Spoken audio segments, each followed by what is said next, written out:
T Govindpur panchayat रे आज जो भली भाव घटना घटी से संपर्क में खबर पाइला परे दामपुर गाँव को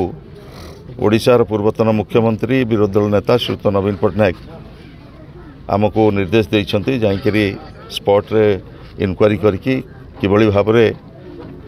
घटना कौन घटी से संपर्क में संपूर्ण रिपोर्ट करने आज जहाँ आम एटी दामपुर गाँव को आसिक देखिलु एठी 3 जन आमर संबारू मलिक सुकुरी मलिक एवं कंदरा मलिक 3 जनकर देहांत होइछे एवं समस्तंकर देहांत 3 दिन रु 5 दिन भितर होइछे एवं प्रत्येक परिवार सहित आमे आलोचना कलु तांकर ज्ञाति कुटुंब सहित समस्तंकर गोटे कथा जे झाड़ा बांति रे मृत्युवरण करछंती एवं 10 जन ए गाँव प्रभावित होइछंती अफेक्टेड होइछंती समस्ते बरहमपुर एमकेसीजी मेडिकल को जाइथिले सेथिरु 6-7 जन चिकित्सित होइकी फेरिछंती से परिवार वर्ग सहित मध्य आमे आलोचना कलु किंतु दुर्भाग्यर कथा मु गोटे मेडिकल रिपोर्ट देखुली जोटा जिला प्रशासन तरफ जारी करा जायछि सेथिरे कुहा जायछि जे डायरिया रे कोनोसी मृत्युवरण हेई नाही ए घटना घटी नाही किंतु दुर्भाग्यर कथा स्पॉट रे आमे जहाँ आसिकी देखिलु समस्ते गोटी गोटी परिवार सहित आलोचना कला परे समस्तंकर गोटे मत जे आमे डायरिया रे एठी डेथ हेइचे एवं आर पारिपार्श्विक जो सीएससी एवं पीएससी अच्छी पोड़ामारी आमर जो पीएससी रे प्राय 1 वर्ष होलानी कौन डाक्तर नहांती एवं पोड़ामारी पीएससी उपरे प्राय 7टी पंचायतर लोक निर्भर करछंती चिकित्सा पाई किंतु सेथिरे प्राय 1 वर्ष होलानी कौन डाक्तर नहांती एवं आर पार्श्व जो 3-4टी सीएससी पीएससी अच्छी पोड़ामारी पाटपुर डेंगाबस्त छणगिरी यही समस्त जहाँ जहाँ आम देखिलु एडुकेट डॉक्टर ये नहांती एवं सैनिटेशन ये घोर अभाव रही ये गाँ को चारिपटे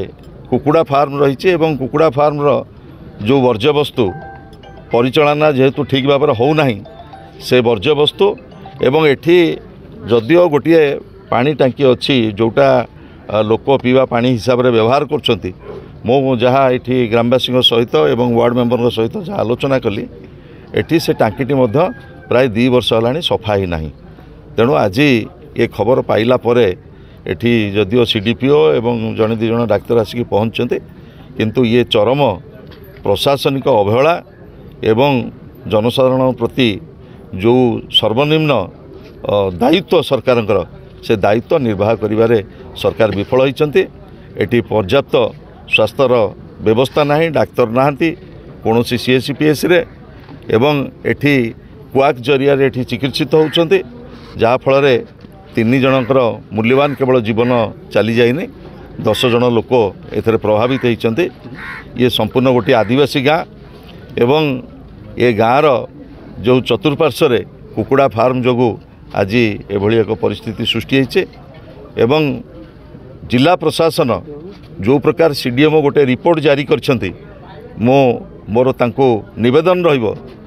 जे जनसाधारण स्वार्थ सहित जनसाधारण सेवा एवं स्वास्थ्य भितरे कौन प्रकार प्रतिबंधक सृष्टि न करी से ठीक दायित्व निर्वाह करंतु कारण जो घटना घटी से घटना को लुचई देला हबनी से जो रिपोर्ट जारी करछंती जे एठी हेई नाही कोनोसी प्रकार झाड़ा बांति रे केई मरि नांती मो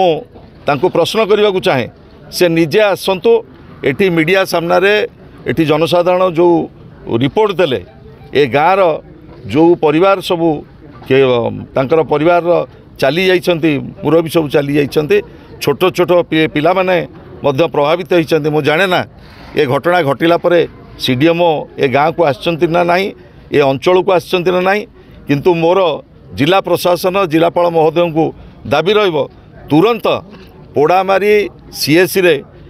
जोठी कोनोसी डाक्तर नाहांती तुरंत सेठी डाक्तर दियंतु कारण एठी पोड़ामारी सीएससी उपरे 7टी पंचायत निर्भर करुछि किभली भाव रे एभली एक घटना को चपई देवाई सरकारी स्तर में जो चक्रांत चलती मु निंदा करुच्ची एवं मोर निवेदन रहिबो स्वास्थ्य मंत्री की एवं माननीय मुख्यमंत्री की तुरंत गोटे स्पेशल टीम भुवनेश्वर पठातु एवं से मैंने आसिक अनुध्यान करंतु स्वाधीनतार 78 वर्ष पर झाड़ा बांति लोक मरिबा एवं प्रदूषण लोक क्षतिग्रस्त हवा प्रभावित हवा ये बहुत हुए गोटे सरकार जो सरकार कहते 1 वर्षर पूर्ति पालन आम करुचु